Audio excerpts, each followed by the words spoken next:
Well, if it's Tuesday, and it is, we're doing the collector's attic, and last Tuesday we showed you the original blueprints from Saltair. We're going through some of the Saltair memorabilia that I have in the collection here because I'm a fan. This is an oddball thing. And it's more story than it is thing, but it's a thing.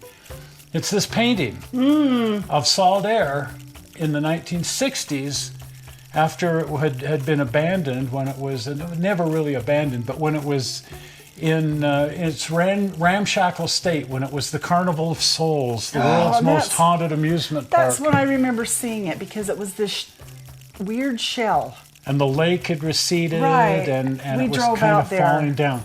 So this is a beautiful painting, and if you ever drive out there or anything, you'll see that it's a postcard that you can buy. Okay. But this is the original painting. Neat. Okay, how did I come to it, and why is this painting, and what's the story behind it? Because it's a lot of story. No kidding. I'd grab anything Saltair, but there's a lot of story to this. Okay. When was the big flood? Which big flood? That wiped out Thistle and everything. 1983. 83. So this would have been about 82. Wally Wright, who had built Trolley Square, got the idea that he wanted to rebuild Saltair. I remember hearing about that, and I thought, are you sure? And he collected pieces of stuff, and he had collected the lobby out of the Hotel New House, and he thought, I'm going to rebuild Saltair.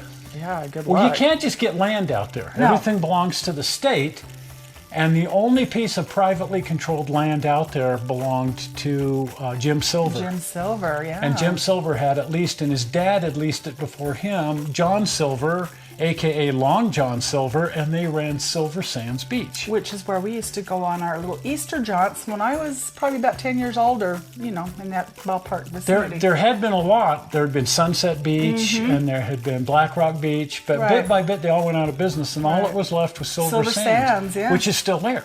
Right. It doesn't look like I remember. Kind of. But well, anyway, Jim Silver had the lease on the property. Wally Wright had the money and the desire to build Saltair, and the two of them went into business.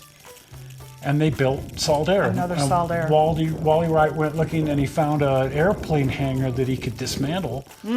And he dismantled it, and they brought it out there, and they set it up, and they got everything all dialed in, and then the lake rose and flooded the whole thing out. So I told you it was plagued by bad luck. It's always been plagued by bad. So it never properly opened, and all of their rides were destroyed. And anyway, it's open now, and they sell the postcard, which has this painting on it. But it never was that much to begin with, and now it's really not much of anything. But if you want to go see the third Saltair, which is not where the first two were. It's about a few miles. Mile and a half west. Ish. And anyway, back to the painting.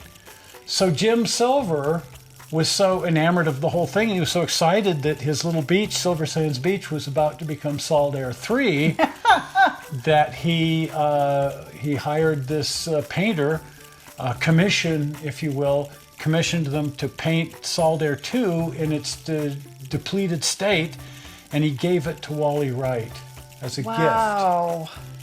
And after the whole thing went bust, and I don't know exactly why, but somehow or another, Treasure's Antique Mall got a hold of it. And I came in, and they said, "You're a Saltair nut, right?" And yeah, well, guess what we've got? And they told me the whole story, and I wrote them out a check.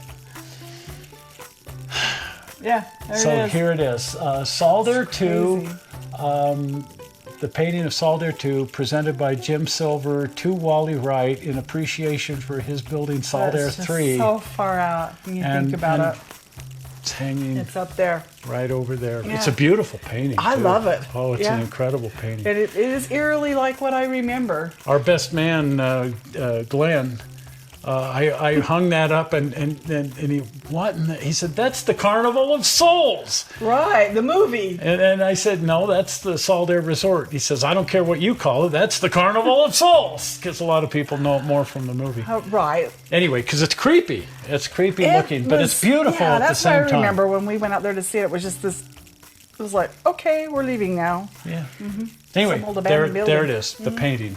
The Wally Wright, Jim Silver, Silver Sands Beach painting. Good Well, memories. if you haven't been over to the channel, pop over to the channel. And if you're not a subscriber, here comes the blue button. There it Are you is. ready for it? Zoink! The blue button right there. Well, we're not sure how you found this movie on the internet. We hope you didn't find it boring. And we will see you here on Sunday with some massive screwing around Right. as we stay quarantined. We'll see you We'll then. see ya. Bye-bye. Bye.